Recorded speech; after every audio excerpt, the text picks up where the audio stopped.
Hi, I'm Diana Montfort, and yes, you know this is the one, the only, the completely me, Diana Montfort show. My guest is Mr. Milo Primo, who is a transgender man who is a law student here in New York, and who's going to tell us all about his experiences as a transgender man. And, well, I think it's something you might be interested in hearing, and who knows, maybe you're transgendered, maybe you know someone who's transgendered, maybe you want to know someone who's transgendered, maybe you have known someone who's transgendered, whatever. But it's certainly an interesting story, and here we go. Trans man and law student, Mr. Milo Primo. Well, thank you, Hello. Diana. Hi. Thank you for having me, first of all. I'm excited to be on Don't the show. take too much for granted. Okay. Okay, yes, you were saying. So, so it all began in Southeast Texas. I was born down by the Gulf of Mexico in Louisiana, in a very small town, and I actually started to. I was born female at the time, and I came out as bisexual to my parents while I was in high school. I think mostly to give them some hope because I felt like coming out as a full-fledged lesbian was probably too much for them to take. And then I went off to an all-women's college in Massachusetts. Excuse me, you're of Lebanese descent, I believe. I am of Lebanese descent. But you are not Muslim. No, no. My Lebanese family is largely Catholic. I have a Catholic upbringing. Like Danny Thomas. I don't know who Danny Thomas is. Oh, these children. Milo's 26, so considerably older. Danny Thomas is Marlo Thomas's father, who you might ask is Marlo Thomas. No, no, I know Marlo It's Thomas. a famous American comedian who was Lebanese American, and his daughter Marlo had the show That Girl. I remember that show. You do? Yes. In reruns. And Nick at Night, yes. Oh, yeah. So anyhow, I ended up in Massachusetts to go to college at this all-women's school, and This is after? No, this is before you transitioned. this is before my transition. I was identifying as a lesbian at the time, and I was very excited to go to this very happy liberal land in New England, far from Texas. Was it one of the Seven Sisters, strictly women? That's right. Yep. And actually, I'll talk about it. It was Mount Holyoke, which was phenomenal. Such a great school, very supportive of all sorts of identities. And it was around this time that Smith actually, another Seven Sisters all-women's college, kind of put their foot down and made a policy that they didn't mind having transgender students, but if they wanted to physically transition while at school, then they'd have to consider going somewhere else because they only graduated women at Smith. But Mount Holyoke was much more willing to discuss it, talk about, what gender is, what sex is, what transgender identity means to an all-women's college, and vice versa. And as far as I know, they haven't set any strong policies yet. They're still in the discussion phase, but I could be wrong about that. But Well, it was a good place to discover my transgender identity. but you left, didn't you? I did. I left because I was 19 at the time, and when I realized that I was trans, I didn't know if I would always want to be identified as trans easily. And if I had an all-women's college on my resume, I would always be coming out to employers, to everybody, to any upper grads. So I decided to leave, and part of me regrets that because it was a much more supportive environment than I could have ever asked for anywhere else. But I moved to Ohio. What made you choose Ohio? I was Is it I was particularly trans-friendly? I did not know it, but actually Columbus, Ohio is. That was a surprise. Is there a reason for that? There are just a lot of trans people. Actually, it's a huge queer population there altogether, the LGBT population. I think it's one of the second or third highest LGBT population per capita city in the country. I think San Francisco is probably one of the only ones higher. So huge queer population, which is great. But I was in love at the time, so it seemed like Columbus, Ohio was a good place to go, to follow my heart. And Was this? Well, I'm taking it for granted. Was it a woman? it was a woman. It was a wonderful woman, Cherchez la femme. and she was in great. Ohio. That's Yeah. where she was. And which was wonderful and strange, she was wonderful to be with during my transition. It was a very trying time. She was very supportive, but what we both realized is as I transitioned, You know, we both went from being visibly female to the outside world to being, you know, visibly male and female. And we both very much identified with the lesbian community, with the queer community and queer rights and all of that, but suddenly to the rest of the world, we looked like any other straight couple. And it was very, it was a difficult transition for both of us to try to get used to that. One would imagine that being more acceptable to the larger society, your lives would be much easier. I think maybe on the large part it is, in that you know you can hold hands and go anywhere and nobody ever looks at you twice, but at the same time we're so passionate about you know, LGBT rights and the movement, and just that part of our identity was so strong. I mean, we were among the people that marched on Boston and Massachusetts to get gay marriage or same-sex marriage in Massachusetts. Oh, sure. You know, and that was just a big part of our lives. And all of our friends were lesbians. All of our friends were queer. And suddenly we were this straight couple going out with all of our queer friends. And, you know, we felt like we were losing something very essential to who we were. Mm-hmm. But later on, what surprised both of us after I transitioned was I realized that my sexual orientation shifted quite a bit, and I found myself more and more attracted to men instead of women, which brought an end to that relationship, which makes sense. But it was another big transition for me to suddenly identify as a gay man. And now that's how you identify as a gay man? I date other men, so it would be like I would identify as a gay man. I usually say queer because I feel like it's more all-encompassing of all the different experiences that I've had in my life. I feel like that makes more sense for me. How do you break it to a straight man that you were born female, or your body was? To a straight man, like somebody I want to date, or a gay man? A gay man. That's what I call the BTW bomb. BTW? Yes, the internet slang for by the way, the by the way bomb. You know, like at what point in getting to know somebody do you say, oh, by the way, you know? Do you put it all out there up front and say, hi, my name is Milo, I like beats and poetry and walking on the beach, and I'm a transgender man? You know, do you throw it out there in the beginning? Or do you go on a date, see how things go, chat for a while, and then somewhere down the line, a few weeks from then, you know, if things are going well, you let them know? Or well, what do you do? I found personally that what works for me, and I can't say it works for everybody because everyone is different, but for me, I find that it's just easier and truer to myself to just make it part of my description. It's part of who I am. And if somebody's going to have an issue with that, you know, I'd rather know up front than further down the road when, you know, I've had people say if I waited, you know, that they felt really deceived. They felt like I was trying to keep something from them or hide something from them and then pounce on them with this big secret. And I don't think that's what it's about, you know. I think it's, you know, allowing yourself to be honest with yourself and with other people and feeling safe in doing that. I think there's greater safety in being openly trans from the beginning than there is in revealing the big secret later in a relationship, don't you? And not everybody feels comfortable doing that, and I understand. And also a lot of transgender people don't necessarily identify as transgender. They, you know, they might transition from male to female or female to male and never really identify with the sex or the gender that they were born with. And so they don't see that they're transgender. They don't identify as transgender because they're just what they're supposed to be or who they're supposed to be. Is that still going? That was prevalent many years ago when, you know, people would say, "Oh, I'm a woman. I was born a woman." You know? And even today, doing this interview show all these many long years, that I interview some trans folk, and they just feel that they were born in the gender of choice, and that it was just a teeny tiny mistake that they were born.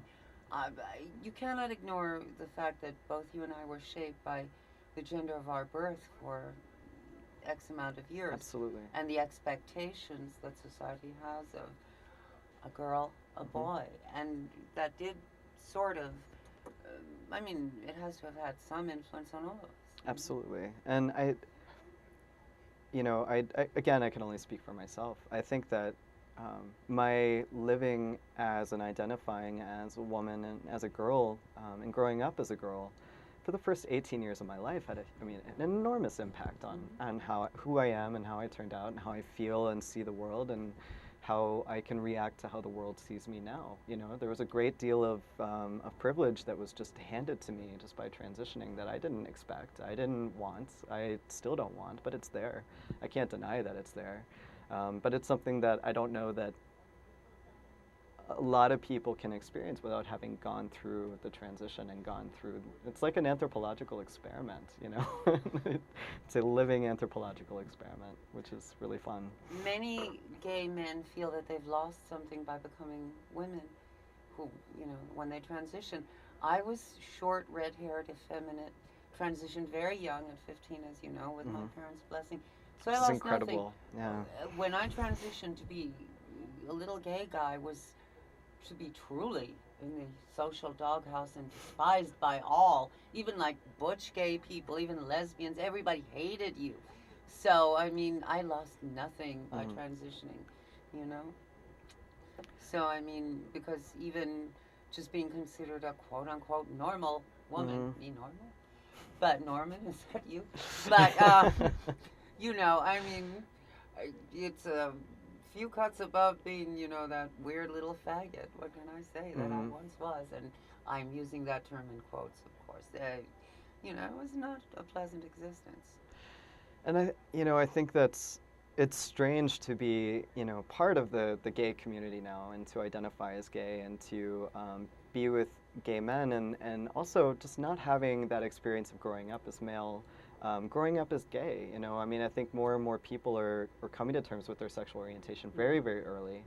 And they're experiencing what it's like to have that identity throughout their adolescence, throughout their early 20s, coming into adulthood.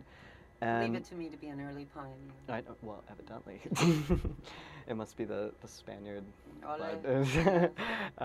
That flamenco music drives us all crazy. Oh, anyway, no, it's great. Can't help but dance around with that. But I lost my train of thought. We'll catch it again. The train comes every few minutes. I know. But I think that identifying now as gay, I think it's really, sometimes I feel like an imposter in the community. I feel like I don't always know the lingo or the language, and I don't always, especially in the beginning when I first started to identify as gay, I felt very alien to a whole different life of music and fashion and expectations, I almost felt like, which I think are, they're there if you want to go for those expectations. But I think there are all sorts of different kinds of maybe that kind of herd instinct isn't a good thing. Maybe, and also maybe if you're individual enough to be a trans person, you're maybe a little too self-determined to be one of the gang in any gang. You know. But I think it's tempting to try.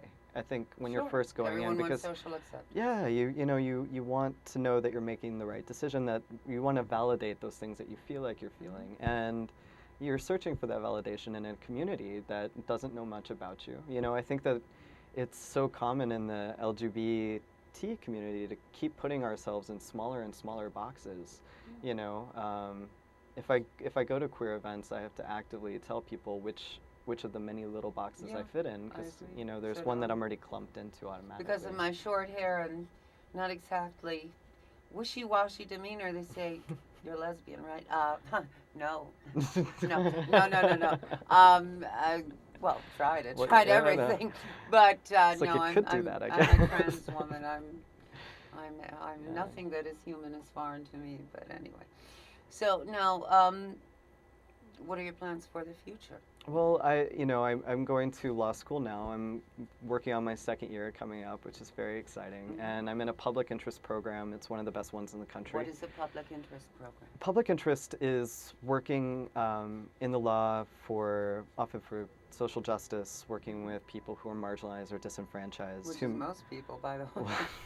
It's a huge portion of the people, but it's not really a huge portion of what a lot of people go to law school for.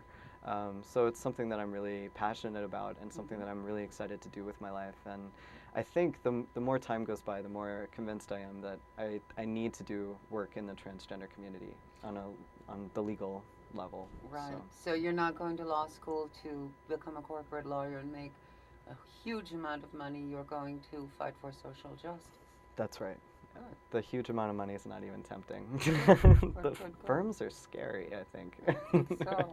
Or they can be. I think that they definitely serve their purpose, and I think that they have the money and the resources to really do a lot of good in the pro bono sector. Yes, they do. They do wonderful things, as Noah Lewis, with whom you intern, Absolutely. under whom you intern, will tell you they do wonderful things And pro bono. we've gotten a chance to work with several throughout the summer as an intern at Transgender Legal Defense and Education Fund, which has been great to get to go. I'm not trying to dish them at all. I think it's fantastic. It's just not something that I want to do, and I think that's okay too. I think I came to law school with a goal, with exactly the mission and the passion that I want to pursue, and that's exactly what I'm going to do. I'll find a way to do it.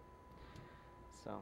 Will you find paid employment, or will I you, certainly hope so. Will you, or will you start your own practice, or what? I don't know. And are there enough LGBT quote unquote queer clients to keep you alive?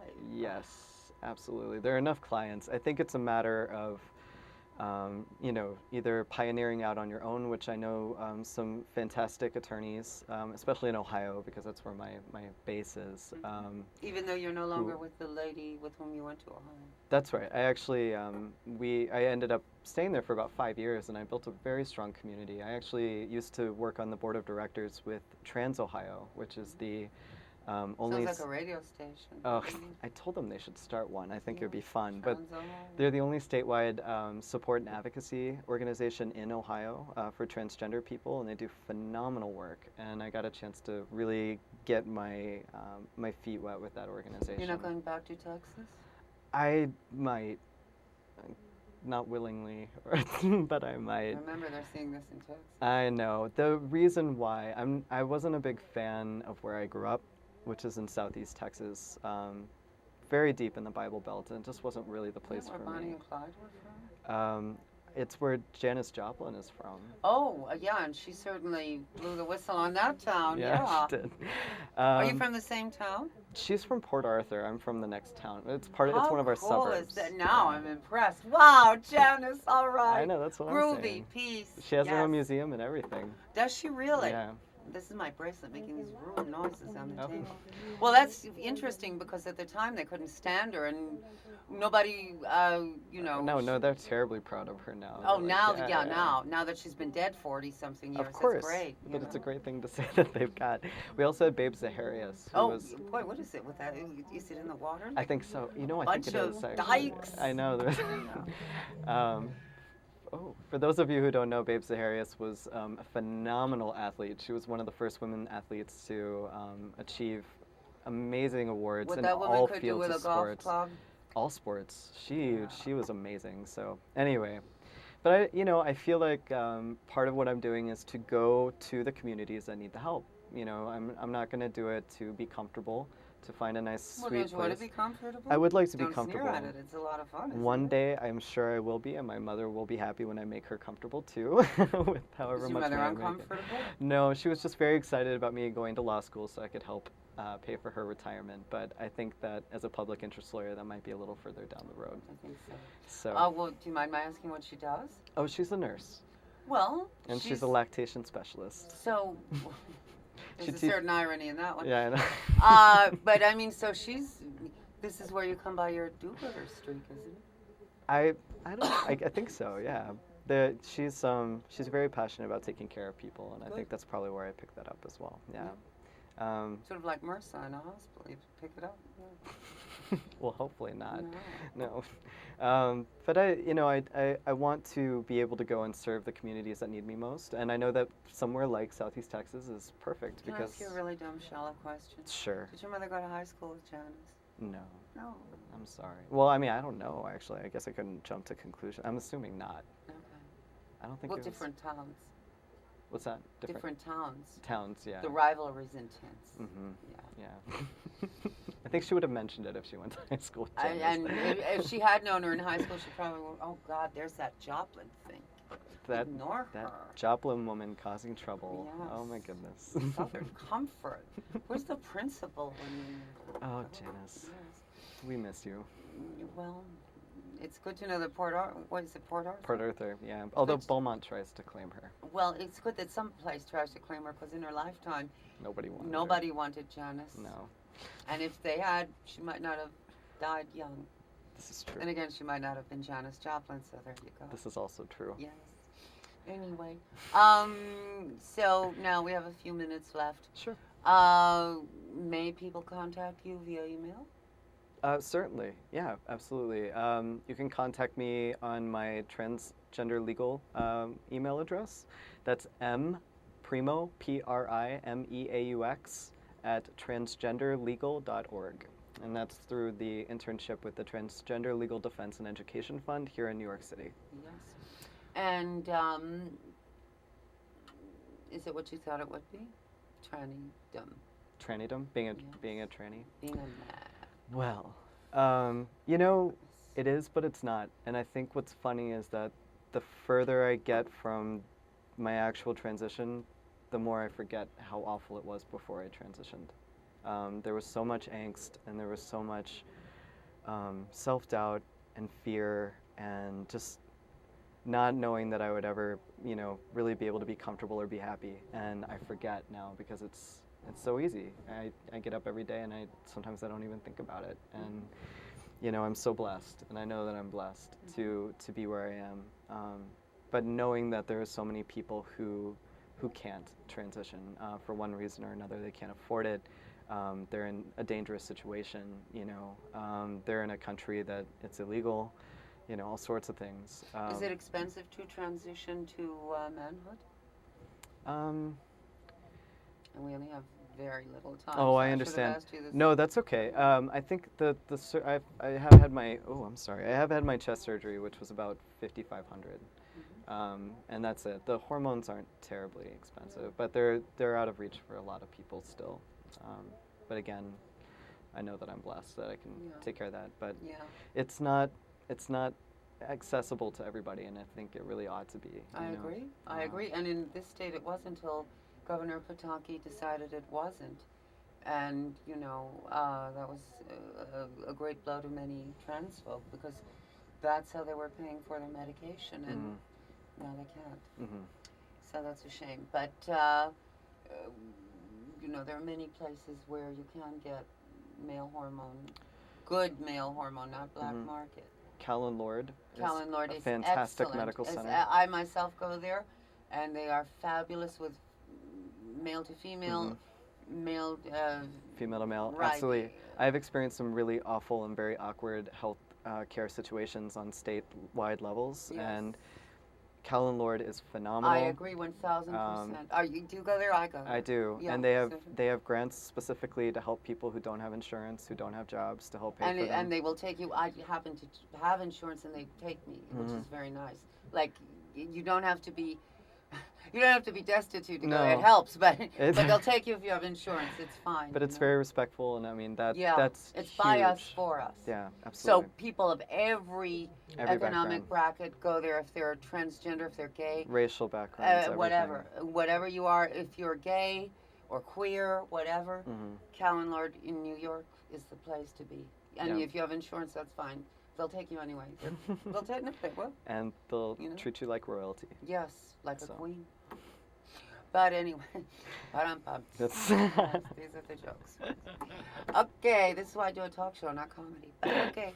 So, now, if someone out there wishes to transition and is thinking, let's say you're 14, 15, 16, 17, 18, 57, 58, 59, whatever age you are, and you're thinking, all my life I've wanted to be a man.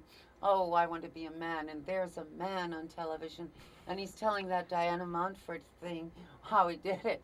Hi, resident thing here. Thank you, thing. But anyway, so what would you tell that person who wishes to be a man? You can do it. You can do it, and you don't necessarily even need surgery and hormones. Just be who you are and be confident in who you are, and don't give up. It's completely possible. So just keep going. Yep, absolutely. Even if You live in as you know now, with computers, we're seen everywhere. Hmm. So even if you live in a nation where that's not legal, or it's not possible, or it's not feasible for one reason or another, Hmm. cut your hair, wear a suit, or put it up, put it back. Do something, right? Yeah, just remember Drawing a mustache with an eyebrow pencil. Why not? it is always okay to be yourself. Yes. And no matter how much other people tell you otherwise, it's you. Well, that's easy enough to say, but when they're telling you otherwise with guns in their No, I hands, know. No, it's scary. I'm not saying it's not scary. It's not, it's not easy, but it's, you know, it's you, and that's great. yeah. So, And you've got to be you. Anyway, absolutely. yes. Why not give you your website one more time? Oh, Your address. My email address, sure. Yes. It's mprimeaux at transgenderlegal.org. And that's through the Transgender Legal Defense and Education Fund in New York City. Yes. And my guest has been Mr. Milo. Why do you call yourself Milo, not Milo? It's just what my grandfather called himself, and I named myself after my grandfather. Milo. Hmm. Okay. My mother would have named me Diane. I don't even like the name. I want to be Lana or something. Marilyn. Candy. Yeah, that works. Candy? No, that's taken. Another tranny lady took that one years ago, so no. No. Anyway, my guest has been Mr. Milo Primo, who is a transgender man and a law student, and will someday do great things for, well, you're doing great things now for the trans community, but Thank you. you might change laws, you might do any number of things. Here's hoping. Here's looking at you, kid. And anyway, my guest, Mr. Milo Primo, trans man lawyer, he's great. And so are you. And so are you. Oh, stop it. They are, well, I meant them, but oh. you too. Oh, you too. okay. Yes, them too. Yes. Anyway, there's always a surreal cloud hanging over this show. Anyway, I love you. I love you a lot. Even if no one else loves you, fuck them. I love you. And that's what counts, because I'm an egomaniac. If I love you, that's all you need. Anyway, my love is all you need. Never mind, love is all you need. No. My love is all you need. I'm not that crazy, not to worry. But I do love you, and I think you're great, and I want you to take really good care of yourself. Mm-hmm. And if you're trans, be trans. If you're not trans, don't be trans. But anyway, if you like listening to the Manhattan Transfer, go right ahead. Whatever. Anyway, I love you a lot, and I'm vamping until it's time to go. It's time to go. It's time to hit that bye-bye button. I love you a lot. I'll see you next time. Love you. And now I have to hit that bye-bye button. But I love you anyway. See you next time. Bye.